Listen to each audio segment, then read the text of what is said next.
Okay, welcome to this video about solving quadratic equations by taking square roots and completing the square.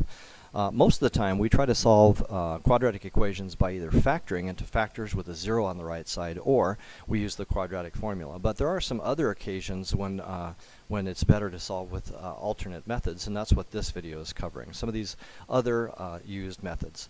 As an introduction, let's just take a look at a factored expression here. Let's say I had x minus 2 times x minus 2 equals 0, and because I have a 0 here, this problem is pretty easy to solve because either factor could equal 0, right? If the left factor equals 0 or the right factor equals 0, then the entire thing will be 0, right? What do we have here? We have, therefore, x would equal 2. And since they're identical, we would get the same solution from both factors. So it's really easy to solve this because we have two factors multiplied equals 0. What if I just changed the problem slightly, though, and said that I had a number out there? Okay, different problem. This is much harder because it's not that we're trying to multiply two things to equal 0. Now they have to equal a number, and there's all different ways that we could have that happen. It could be 2 times 4.5 or 1 times 9, and so there's no general way to easily solve for what the factors should be.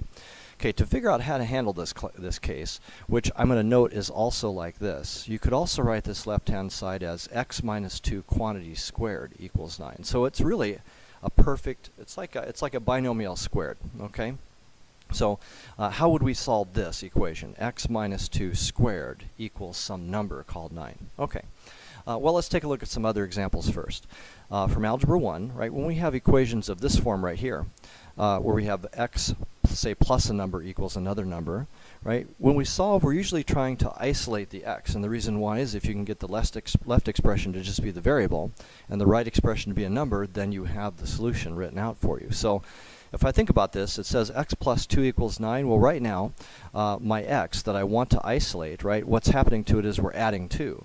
So I need to do the opposite of adding, and the inverse operation for adding is subtracting. So we would subtract a 2. That's the reason that we subtract a 2, because what's happening is that the x we want to isolate, currently we're adding to it, so we need to subtract. And we're left with x equals 7, which is the solution in this case. In the second one here, it says 2x equals 9. The x that I want to isolate is being multiplied by 2, so we use the inverse operation for multiplication, which is division, and we would divide by 2 on both sides. In algebra, we do everything the same on both sides to keep things balanced. So we have 2 over 2, which is 1 times x on the left, equals 9 halves. So we're using an inverse operation, right? The inverse operation for addition is subtraction. The inverse operation for multiplication is division. Well, what about this case over here? X squared equals 9. We need something that will undo squaring, the inverse operation for squaring. And that turns out to be taking a square root. So if I were to take a square root of both sides, I would get the answer. Now, I'm going to have to put a plus and minus here, and we'll see why that's necessary at the end. Okay, so just like multiplication cancels out division and addition cancels out subtraction, taking a square root cancels out the effect of squaring, and so that leaves an x on the left side. And then I have plus or minus the square root of 9, which is 3. That means there's two solutions here, right? Plus 3 and negative 3. So let's try those back in the original equation. Here's the original equation, right? If I plug 3 in there, squared, that's 3 times 3. And that does equal 9. And the reason we have to put the plus or minus is because we lose sign information when we take the square root, right, or when we square something. So negative 3 squared is a negative 3 times a negative 3, and because a negative 3 times a negative 3 is a positive 3, or positive 9, negative times negative is a positive, that also gives me 9. And that's the reason why whenever we add a square root to a problem as part of solving, we should always include a plus or minus sign on the side that doesn't have the variable. Alright, so we're going to use this idea that taking a square root will undo a square in order to solve the equation that I posed earlier. What is the solution to this equation? X minus 2 times x minus 2 equals 9. Well, because that can be written as x minus 2 squared equals 9, we should be able to undo that by taking a square root of both sides and putting a plus or minus. So the square root and the square will cancel each other's effects out, leaving just the x minus 2 on the left side, and then we have plus or minus the square root of 9, which is 3. Okay, now I still want to isolate the x, so I would now at this point add 2 to both sides, and so I have x equals 2 plus or minus 3. And that means there are two answers. There's x equals 2 plus 3, and there's x equals 2 minus 3. Two separate numbers. One of the answers is 5, and the other answer is negative 1. Okay, those are the two answers that would make this equation true. Okay, let's just try one of them just to see. Let's try the 5, for example. If I put 5, so I'm checking here, right? If I put 5 into the original, here's the original equation. Let's put 5 in there and see what we get. 5 minus 2, 5 minus 2. Okay, that's going to be 3 times 3. Sure enough, that's equal to 9. If we put negative 1 in, we'll get the same thing, but putting a negative 1 in is going to give me a negative 3 times a negative 3, which also gives me positive 9. Okay, so the idea is sometimes when you have a binomial squared on the left side and a number on the right, you can solve by just taking the square root of both sides. So that's a third way besides factoring and using quadratic formula to solve a quadratic equation. So try this one on your own. Pause the video, try to do the steps, and see if you get it right. Okay, so here's how we would do this. We have a square. The x is part of a term that's squared, so I'm just going to take the square root of both sides, and I'll put a plus or minus on the side without the variable. The square and the square root cancel, which means I have x minus 3 is plus or minus the square root of 17. And then finally, to isolate the x, I would add 3 to both sides. So I would have x on the left side, and then I would have the 3 plus or minus the square root of 17. So the two answers are x equals 3 plus the square root of 17, or x equals 3 minus the square root of 17. Two different answers here. Now, of course, you could plug those back in, but since we're a little pressed for time in this video, I won't do the checking. You can do that on your own if you like, though. Okay. Here's another example. See if you can figure out what to do here. Please resist the temptation to try to multiply this out, right? This is what you don't want to do. Some people will do this. They'll interpret the square as this, and then they'll do distribution here, right? Don't do it this way. Don't do it that way. We don't want to do that. Instead, what do you think we should do? Pause the video and try this. Okay, so how do I handle this leading 2? Well, what you can do is you can just divide both sides by 2 first, right? 2 divided by 2 is a 1. That leaves x minus 5 squared equals 4. And then I can take the square root of both sides, just like I did before. Plus or minus the square root of 4. So these cancel, leaving x minus 5 equals plus or minus 2. And when I add 5 to both sides, I would get x equals 5 plus or minus 2. So x is 5 plus 2, which is 7. That's one solution. And x equals 5 minus 2, which would be 3, which is the other solution. Okay, fairly straightforward, not too bad. Just remember that if you have a binomial squared, you can take the square root of both sides. Okay, what about this one? Could I solve this trinomial by taking a square root? Well, the answer to that is yes, I could, as long as this is a perfect trinomial. So let's check that.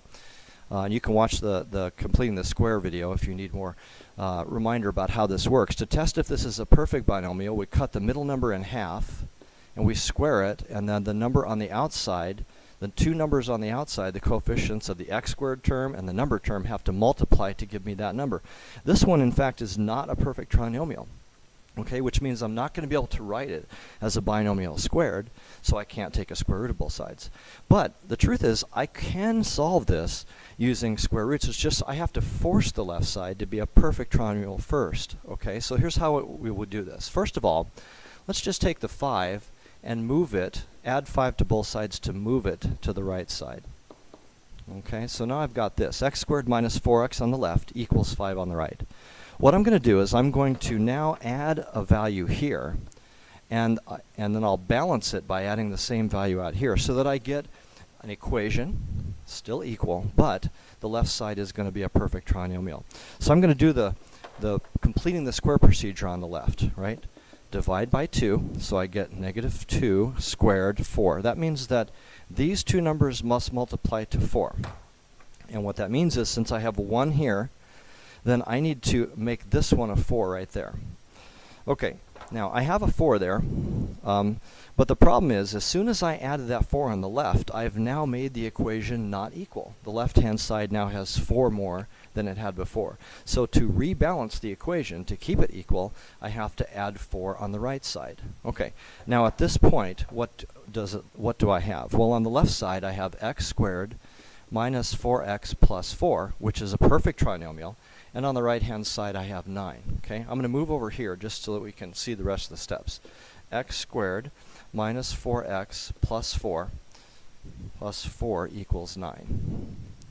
Okay, so now how can I take this now perfect trinomial on the left and use square roots to solve? Well, I can now do the procedure that converts this to its binomial squared form, which is x minus 2 squared. I can rewrite it as the binomial squared, and now that it's in that form, I can now take the square root of both sides. So if I take the square root of the left side and the square root of the right side, these cancel. I have x minus 2 equals plus or minus 3. And then when I add 2, I get x equals 2 plus or minus 3. So the two answers are 2 plus 3, which is 5, or 2 minus 3, which is negative 1. Okay, so in fact, I can solve that trinomial by taking a square root. It's just that I have to first move the number to the right side and then do the completing the square procedure. Okay, let me go through the next example. If you feel like you understand it, try this one. Okay, the number's already been moved over, and if not, watch for one more example here. Okay, so what we're going to do is I'm going to write this over again. I'm going to leave a little space for the number I have to add to complete the square, and I'm going to put a plus and then a line over there to remind me that I got to balance it. Okay, I'm going to do the completing the square procedure. I'm not going to write as much here, right? We're going to have an x here. We're going to take this negative 4 and cut it in half to make it a negative 2. And then the number I have to add is this negative 2 squared. So we had to add a 4 there to make a perfect trinomial so that I could write it in the form x minus 2 squared. But since I added a 4, I have to balance it by adding another 4 out there. And that means I have 13. So I have x minus 2 squared. A perfect trinomial on the left can be converted to a binomial squared equals 13. So now I can solve this by taking the square root of both sides.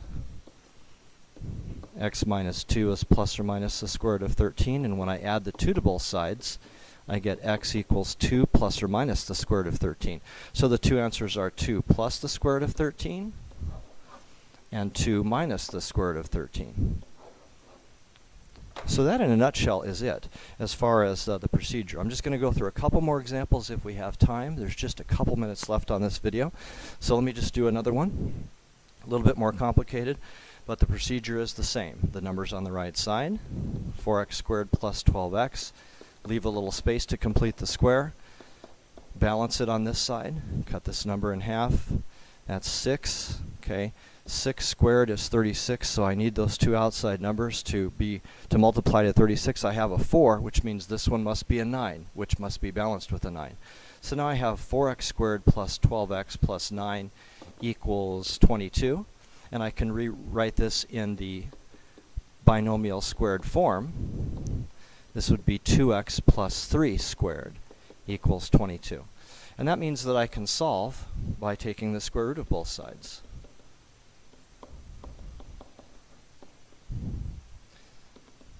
(2x plus 3 is plus or minus the square root of 22. Now I would subtract a 3 and get 2x equals negative 3 plus or minus the square root of 22. And then I could divide everything by 2 and get x equals negative 3 plus or minus the square root of 2 over 22 over 2. And since this is complicated, I'm going to leave it like that. There are two answers, negative 3 plus square root of 22 divided by 2, and negative square root of 3 negative 3 minus square root of 22 divided by 2. Okay. Let's see, do I have a time for another example? Yeah, I don't think so, but there's plenty of work in the practice problems.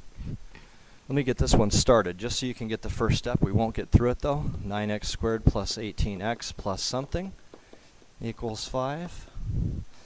So you cut this in half as 9 squared is 81, which means this number has to be 9 also. That would be 3x plus 3 quantities squared equals 14, which you can solve this way. The rest of the problem is solved equivalently. Okay, so you can take it from there. Like I said, there's more examples that are worked out in the practice pages. Okay, so just to summarize, a couple more ways to solve, right? You can take square